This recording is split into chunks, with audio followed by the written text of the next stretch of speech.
दोस्तों, बागेश्वर धाम सरकार जी इन दिनों कुछ ज्यादा ही चर्चाओं में है और यूट्यूब, फेसबुक समेत कई सोशल मीडिया प्लेटफॉर्म्स पर ये छाए हुए हैं क्योंकि इनके अंदर जो खासियत है वो किसी चमत्कार से कम नहीं है। कई लोग तो इन्हें साक्षात भगवान मान रहे हैं क्योंकि ये लोगों के झूठ का पर्दाफाश करने से लेकर भूतों को भगाने तक ये सभी काम चुटकियों में कर देते हैं। और अब तो मनोज तिवारी से लेकर अमिताभ बच्चन और यहाँ तक कि मोदी जी भी इनके फैन है। कहा तो यहाँ तक जाता है कि बागेश्वर सरकार का एक अदृश्य सेनापति है जो भूतों को भगाने में इनकी मदद करता है। तो क्या है बागेश्वर सरकार की असल सच्चाई, आइए जानते हैं इस वीडियो में। दोस्तों, यूं तो हमारे देश में कई बाबा आए और कई गए, कई सारे लोगों ने उनके आश्रम में माथे टेके, यहाँ तक कि बड़े बड़े फिल्मी सितारों ने भी इनके दरबार में अपनी हाजिरी लगाई। लेकिन इस समय जो प्रसिद्धि बागेश्वर महाराज जी को मिल रही है वो आज तक किसी को नहीं मिली है। लंबे लंबे बालों वाले, माथे पर चंदन और अक्सर सर पर पगड़ी बांधे नजर आने वाले बागेश्वर धाम सरकार जी की बात ही कुछ और है। और इस चीज का सबसे बड़ा सबूत बड़े बड़े फिल्मी सितारों का इनके दरबार में आके इनके प्रवचन और गीत सुनना है। फिर चाहे मोदी सरकार के सबसे दिग्गज नेता मनोज तिवारी हो या फिर साउथ इंडियन फिल्म इंडस्ट्री के सुपरस्टार सुमन तलवार, जिन्होंने बागेश्वर धाम आकर बाबा के नाम पर ठुमके भी लगाए और हाथ जोड़कर नमस्कार भी किया। अभी हाल ही में सदी के महानायक अमिताभ बच्चन जी की एक वीडियो बहुत ज्यादा वायरल हो रही है जिसमें वो बैठकर बाबा के कीर्तन का आनंद ले रहे हैं। लेकिन दोस्तों, ये एक रात का चमत्कार नहीं है बल्कि इसके पीछे एक ऐसे बच्चे की कहानी छुपी हुई है जिसके संघर्ष के बारे में जानकर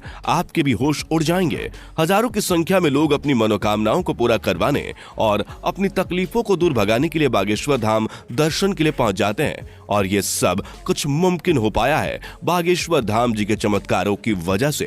कहा जाता है कि स्वयं हनुमान जी की कृपा बागेश्वर बाबा के ऊपर बनी हुई है और उन्हीं की असीम शक्तियां हैं जिनकी सहायता से बागेश्वर धाम सरकार किसी के भी मन की बात को जान लेते हैं और उसके बताने से पहले ही कागज पर उसकी समस्याएं लिख देते हैं, जिसके कई सारे प्रमाण आपने इनके वायरल वीडियोस में देखे ही होंगे। स्टेज पर आकर जब कोई अपनी परेशानी बताता है तो बागेश्वर महाराज उसे पहले से ही लिखे हुए पर्चे को पढ़ने के लिए कहते हैं, जिसे देखकर भक्तगण पूरी तरह से आश्चर्यचकित रह जाते हैं क्योंकि उन्होंने अभी तक अपनी दुखों को और परेशानी को बाबा को बताया भी नहीं था। उससे पहले ही उनके बारे में बाबा पर्चे पर लिख चुके थे, जिसके बाद बाबा सभी के सामने परेशानियों का हल बताते हैं और भक्तों को ये विश्वास दिलाते हैं कि उनकी परेशानियां दूर हो जाएंगी। लेकिन दोस्तों, आपको बता दें कि बागेश्वर धाम काफी सख्त मिजाज के भी हैं क्योंकि अगर कोई इनके सामने झूठ बोलता है या फिर गलत नीयत के साथ अपनी इच्छाएं लेकर पहुंचता है तो ये उसकी पोल खोलने में भी कोई कसर नहीं छोड़ते। लेकिन ज्यादातर इनके पास परेशान लोग ही आते हैं। इनमें से कुछ लोग वो होते हैं जिनके ऊपर किसी भूत प्रेत का साया होता है, लेकिन बाबा के सामने आते ही वो भूत प्रेत का साया भी चुटकियों में भाग जाता है क्योंकि इनके ऊपर हनुमान जी की असीम कृपा है। वो कहते हैं ना कि भूत पिचास निकट नहीं आवे, महावीर जब नाम सुनावे। दोस्तों, हनुमान जी के परम भक्त बागेश्वर सरकार जी का असली नाम पंडित धीरेन्द्र कृष्ण शास्त्री है, लेकिन लोग इन्हें बागेश्वर धाम महाराज और बागेश्वर सरकार के नाम से जानते हैं। पंडित धीरेन्द्र कृष्ण शास्त्री जी का जन्म 4 जुलाई 1996 को मध्य प्रदेश के छतरपुर जिले के छोटे से गांव गढ़ा में हुआ था। ये एक बहुत ही गरीब पंडित परिवार से ताल्लुक रखते हैं। बागेश्वर सरकार ने अपने एक इंटरव्यू के दौरान बताया था कि जब वो मात्र 9 साल के थे तब उनका मन बालाजी महाराज की सेवा में लग गया था। इन्हें हनुमान जी की भक्ति और उनके प्रेम के सिवा कुछ भी नजर नहीं आता था। बागेश्वर महाराज जी का कहना है कि हनुमान जी की भक्ति और उनकी कड़ी साधना का ही परिणाम है कि उन्हें ऐसी सिद्धियां प्राप्त हुई हैं जिनकी वजह से वो लोगों की सहायता कर पाते हैं। असल में इन्होंने अपनी शुरुआती शिक्षा अपने दादाजी के साथ रहकर प्राप्त की थी। कहा जाता है कि इनके दादाजी भी अपने समय के बहुत बड़े विद्वान शास्त्री हुआ करते थे और उन्हें भी दिव्य शक्तियां प्राप्त थीं। इनके दादाजी भी दिव्य दरबार लगाकर लोगों की समस्याओं का हल करते थे।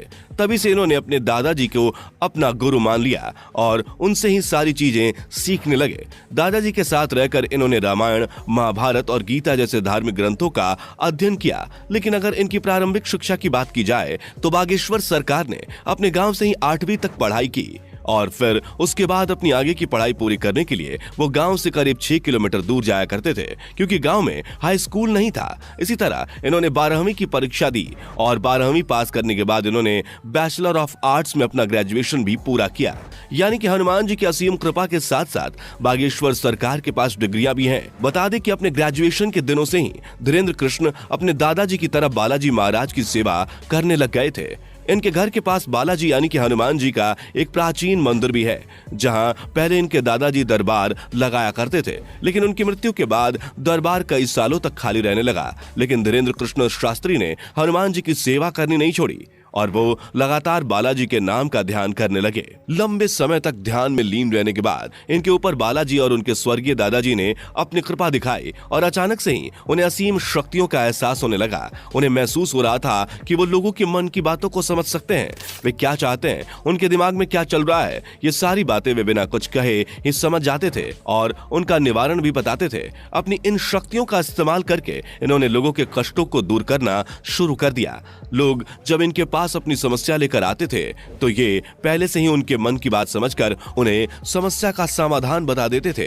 धीरे धीरे धीरेन्द्र शास्त्री जी को ये समझ में आ गया कि उनके अंदर उनके दादाजी की ही तरह दिव्य शक्तियां मौजूद हैं। तब जाकर उन्होंने अपना दरबार लगाना शुरू किया और यहीं से धीरेन्द्र कृष्णा शास्त्री बागेश्वर धाम सरकार के नाम से फेमस होने लगे। मंगलवार और शनिवार को अपना धाम लगाकर ये भक्तों के दुख तकलीफों का निवारण करते हैं। जिनकी अर्जी लगती है उन्हें बागेश्वर धाम अपने पास बुलाते हैं और उसकी समस्या को उसके बिना कुछ बोले ही सवाल और सवालों का हल एक पर्चे में लिख देते हैं, जिससे लोगों का विश्वास बागेश्वर धाम पर और भी ज्यादा बढ़ने लगा है। आप ये जानकर हैरान रह जाएंगे कि बागेश्वर धाम सरकार ने केवल भारत में ही नहीं बल्कि पूरी दुनिया में अपने दरबार लगाए हैं और लाखों की भीड़ इकट्ठा करके उनके दुखों का निवारण किया है। कुछ लोग तो इन्हें साक्षात भगवान का दर्जा देते हैं। हालांकि कुछ महिलाएं ऐसी भी हैं जो बागेश्वर धाम सरकार की खूबसूरती को देखकर उनके ऊपर अपना दिल हार बैठती हैं और उनकी बातें सुनने और उन्हें एक नजर देखने के लिए उनके धाम पहुंच जाती हैं। लेकिन अपने सख्त मिजाज के लिए